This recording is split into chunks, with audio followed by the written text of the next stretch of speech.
Welcome to the Military OneSource podcast. Military OneSource is an official program of the Defense Department with tools, information, and resources to help families navigate all aspects of military life. For more information, visit MilitaryOneSource.mil. Welcome to the podcast. I'm Bruce Moody. We're going to be talking about the Survivor Benefit Plan in today's episode. This is going to be one of two episodes discussing the changes to the Survivor Benefit Plan. I say there's two. There's another episode that you may want to listen to for a little bit more context. And we'll put a link to that episode in the program notes of this episode, and that will help each other out. Because this is a rather technical, maybe a bit of a dense episode. We're going to getting into some nuts and bolts on changes to the Survivor Benefit Plan. But we have some really amazing help. We've got Julie Burandt-Partin with us. Julie is Director of Retired and Annuitant Pay at the Defense Finance and Accounting Service, also known as DFAS. And they are headquartered in Indianapolis. Julie, it's great to have you with us on the podcast. Thanks, Bruce. It's a pleasure to be back. Okay, so we want to have a conversation today which kind of follows up. If you want to get the full picture, maybe what you can do is go to the program notes of this episode and listen to the original episode and get caught up. But we'll reference what we were talking about the last time around in this episode. In this episode, what we're going to be talking about is the Survivor Benefit Plan's Optional Child Annuity. So just real basic to get us going, Julie, why don't you describe to us, define what is the Survivor Benefit Plan's Optional Child Annuity? Okay, Bruce, here we go. So this occurs when a service member dies on active or inactive duty in the line of duty. So that's a lot of words. So let me repeat it. So an optional SBP, optional child annuity, occurs when a service member dies on active or inactive duty in the line of duty.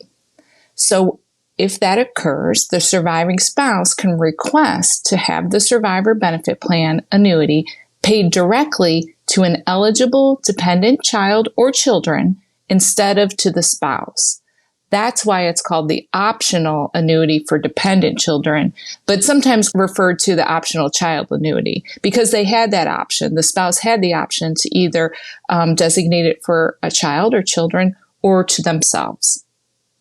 Okay. So I believe the purpose of our conversation today is around the fact that this optional annuity for dependent children is to be eliminated. Am I correct? And if so, what does it really mean? Okay, so beginning in 2023, the optional annuity for dependent children will be eliminated, and the SBP monthly annuity payment must revert to the surviving spouse. That's if the surviving spouse submits documentation confirming their eligibility. So spouses who are documented as eligible will receive their first SBP payment on February 1st, 2023. Okay. We're going to continue to dive into that. But okay, so who does this change not affect? Maybe that's one of the questions we should ask. No, and it's a good one because it's very confusing and it doesn't affect everybody. There are children who are receiving annuities that won't be impacted. So let me try to clear that up. Changes to the optional child annuity do not impact SBP coverage for families of a service member who retired prior to passing away or SBP coverage for any retiree. So remember in that first question, I repeated the service member had to have died on active or inactive duty in the line of duty. If SBP began because of that instance, that's who's impacted. If a child is receiving an annuity because a retiree had passed away and designated that annuity to them, those children are not impacted. Okay. So kind of a why question here. So this particular optional child annuity, why was this a favorable option for some surviving spouses? So the option is available because until recently, 2023, there was a requirement for a spouse's SBP payment to be offset or reduced by the amount of the spouse's dependency and indemnity compensation payment from the Department of Veteran Affairs. So it used to be, simply put, you didn't receive both. If you were receiving DIC and were eligible to receive SBP, whatever that amount of DIC you're receiving, it would offset your SBP. So in essence, you were just receiving DIC. So payments to their surviving children were considered a more favorable option because SBP paid to a child is not required to be offset by the amount of the DIC payment. Okay, can an eligible child continue to receive the survivor benefit plan annuity? So, in these instances, if DFAS receives documentation that the surviving spouse is not eligible, so what does that mean? Either the surviving spouse has passed away or is not eligible due to remarriage before the age of 55. If the surviving spouse is in one of those categories, the child can continue to receive the SBP payment, the SBP monthly annuity, as long as they are eligible. So what happens if documentation is not received about the eligibility of a surviving spouse? Well, Bruce, the child annuity will still be suspended. It must be suspended. Okay. And we're still working through we're almost done with the details, all the nuts and bolts here. So next question I have is, what is needed if the surviving spouse is deceased? Okay. So a copy of the certified death certificate is needed with contact information for the person submitting the documentation. For example, if the parent or legal guardian of a minor child or child over the age of majority who is currently receiving SBP is aware of the death of the surviving spouse, they can submit a copy of the death certificate with their contact information. So we can receive that from those individuals if the surviving spouse has passed away. Okay. So on that note, there's some information that we have, and there's a DFAS webpage that we're going to post in the program notes that really gets more into that. Last really technical question for you is, what do you need to do if you are the surviving child and are currently receiving the survivor benefit plan monthly annuity payments?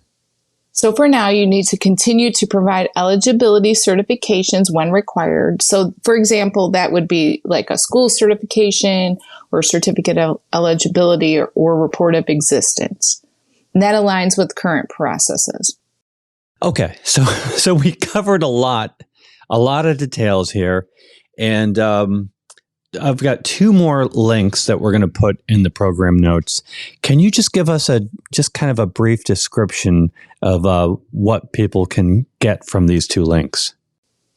The links provide, in obviously written word, a detailed explanation of these changes. There are examples out there for people to reference. I'm a picture person. I love seeing things in pictures. So we put as much information in as many formats out on these websites. And there are also downloadable quick reference guides for people. If when you go out there and you see it and you find it helpful and you might know somebody, you can send them those quick reference guides with the detailed explanations and the examples. So there's a lot of information. And like I said, to me, I love seeing pictures associated with these complicated things because it really helps break down the complexity and provide a better explanation. Nothing wrong with liking pictures. Nothing wrong. They help. You know, we're visual human beings. That's just what we are. Mm-hmm. Just embrace it. Mm-hmm. And for those of you who are still with us, thank you. And for those who us are still with you, I would like to thank you, Julie, for making this as understandable as it can be in this format. And of course, there's more details in the links, but through this conversation, I really appreciate you walking us through this. And I wonder if you have any final words on this topic. I would say please visit our websites. Please read it. If you're still unsure, you can always call our customer care center. that would be an option as well. We talked about reading, seeing pictures. Sometimes it just helps to talk to a person, and calling our care center might be the way that fills that last piece of information in for you as well. Okay, thank you so much. Julie Burandt-Partin is Director of Retired and Annuitant Pay at the Defense Finance and Accounting Service, also known as DFAS. Julie, thank you so much for joining us today. Thanks, Bruce. Truly my pleasure. Absolutely. I want to remind everybody that Military OneSource is an official resource of the Defense Department. We are a website, a call center, we're on social media, and we are a podcast. So go ahead and subscribe wherever you listen to your podcasts, because we cover a lot of topics that help military families navigate military life. I'm Bruce Moody. Thank you for listening. Take care. Bye-bye.